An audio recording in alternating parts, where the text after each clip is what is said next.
Okay, magandang araw sa ating lahat mga ka-riders.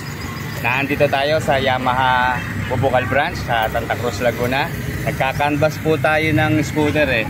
Kung maalala nyo, nabanggit ko sa inyo na nilipat na uli o babalik na tayo sa 125cc na scooter.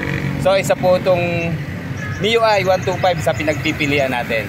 Then tamang-tama i-price update na rin natin siya ngayong year 2023 at kung ano ba ang model yung nandito sa kanilang available. Kaya tara, tama muna kayo sa akin, canvas muna tayo. 3, 2, 1, go!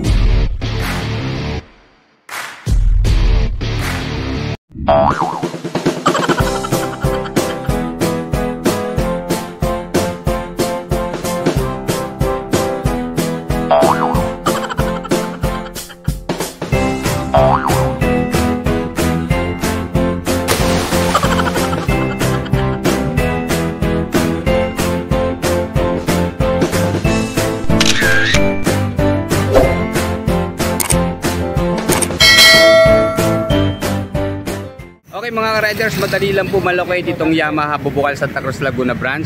Bali, katapatan lang po siya halos ng Iglesia ni Cristo. Ayun po sa left side.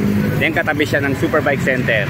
Pero bago tayo pumasok, check muna natin itong nakalagay na free. Napansin ko ito eh, all for free. Ayan, siguro ito yung kanilang mga freebies. Okay, ayan, LTO registration. Ito yung 3 years na, TPL insurance, at saka helmet, may gasolina rin, saka jersey.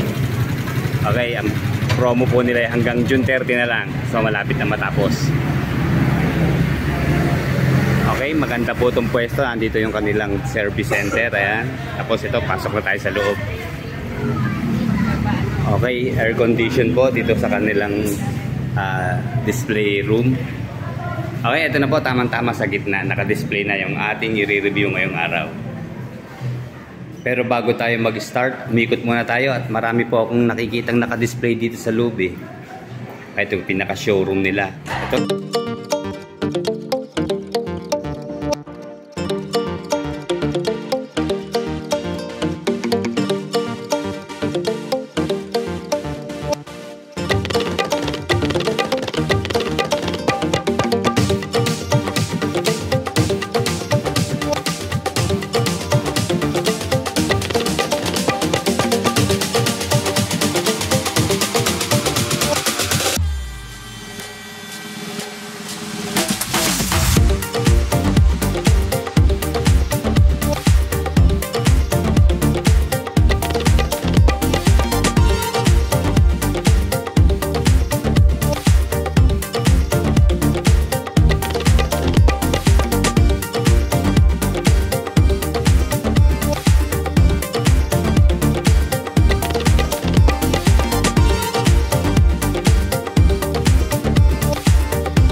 Okay, bali dito po sa MIUI 125 standard, available po ay 4 na kulay. Ito nga po, itong cyan.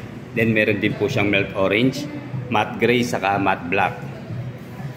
So yung katabi po niya, bali ito po yung MIUI 125S. So kapag may S, syempre alaman naman natin na ito po ay may stop and start system.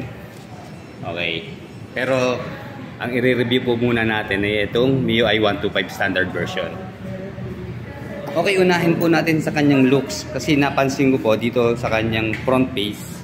Attractive po yung slick M-shape design na nagbibigay ng sharp at active expression para sa MIUI 125. Napakaganda po na ginamit ng color combination. Talagang hindi pwedeng hindi mo siya lilingunin pag napadaan kasi po talaga ang white ay very attractive, lalo na teternuhan po natin ang cyan at black. Okay, sa kanyang mga emblem, napaka-premium po ng design. Okay, nandito po yung kanyang logo ng Yamaha. Then yung kanyang model name na Mio. Then ito yung kanyang graphics na malinis po ang pagkakagawa. Then hanggang dito sa baba yung kanyang brand name na Yamaha.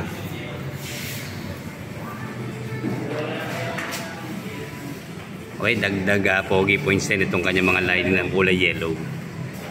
Okay, hanggang dito sa likod po, MIUI 125 na decals. Okay, all bulb po sa kanyang headlights, saka turning signals. Hanggang sa taillight po, check natin. Okay, yan, all bulb din po. Okay, sa kanya naman pong front wheels, meron po siyang sukat na 70 by 90 by 14 dito sa harap. Then, IRC tubeless po ang gulong na to. And then, ang lakas din po makagawa po nitong graphic sa wheels. Bali, glossy black po ang kulay ng kanyang mags. Naka-single disc po dito sa kanyang front brake. Telescopic fork ang kanyang front suspension. And then, single pot caliper. 80 by 90 by 14 naman dito sa kanyang rear tire. And then, naka-drum brake po ang kanyang rear brake. And then, single-sided shock po sa rear suspension. Okay, stylish din naman ang kanyang muffler na meron pong 3-way catalytic converter na nagpapafunction in combination with engine control and oxygen sensor feedback. Air-cooled naman po ang kanyang cooling system, pero ang the best po rito ay FI na po siya, kaya tipid na rin sa gasolina. And then meron pong capacity ang kanyang engine oil na 0.84 liters. Okay, sa kanya naman pong CVT, premium design ang kanyang crankcase hanggang dito sa kanyang air filter. Okay, ito na rin po yung kanyang kickstart. Meron pong kill switch yung kanyang side stand. And then sa ating OBR, ang kanyang footrest, ayan, gawa po ng alloy.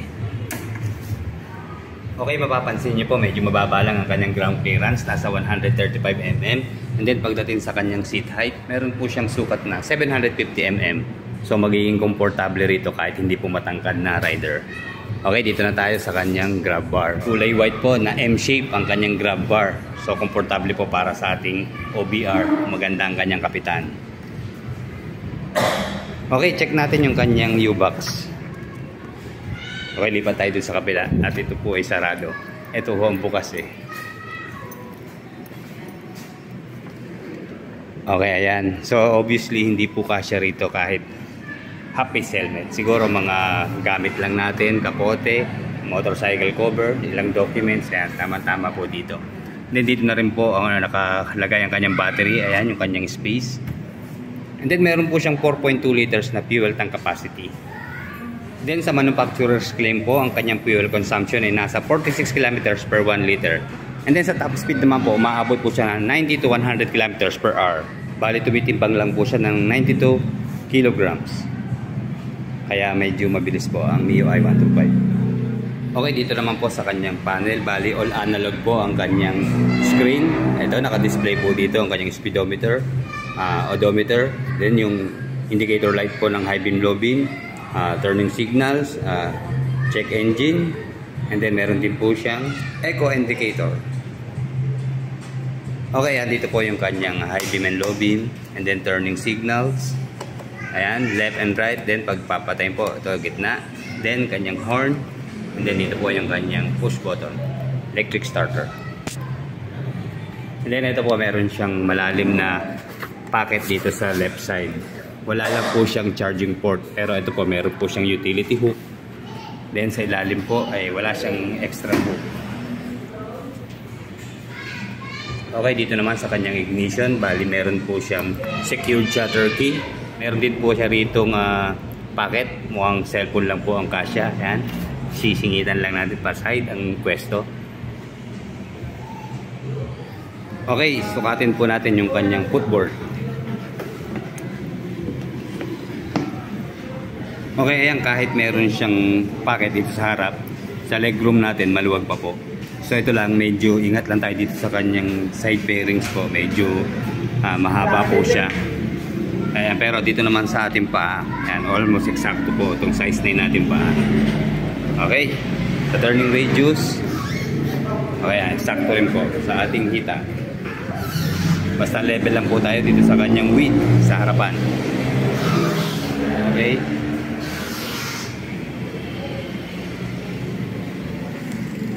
Okay, ito po ay naka center stand pa, so ibababa natin. Pero kahit naka center stand siya, ayan, dahil bababa po ang kanyang ground clearance at seat height, tayo po ay 5'8", abot na abot natin ang floor. Sige, baba na natin ang center stand. Okay, yan, nakababa na po ha. Bali, yan, nakatayo tayo. No problem, napakababa po talaga. Yan, upo naman tayo, ayan. Lapat na lapat po. Okay, siguro testingin natin yung kanyang rear brake. Bali, drum brake po ito sa kanyang rear. Kaya malakas po ang kapit. Okay, dito naman sa front brake. Ayan, mas malakas po ang front.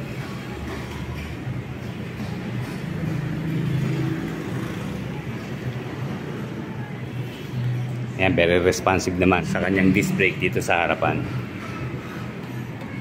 Okay, yun naman kanyang single-sided shock na rear suspension. Okay, medyo malambot po siya.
Okay, as of June 2023, meron pong cash price na 77,500 ang MIUI 125 standard version. So kung sa installment po natin kukunin, ito po, mababa lang po ang kanilang down payment, nasa 5,000 lang. Then kung sa 6 months po, 13,920 monthly. And then sa isang taon po, 7,712. And then sa 2 taon naman ay 4,608. And then sa pinakamahabang term po niya ay 3 taon, 36 months, 3,573 ang kanyang monthly. Then may rebate po silang 200 pesos.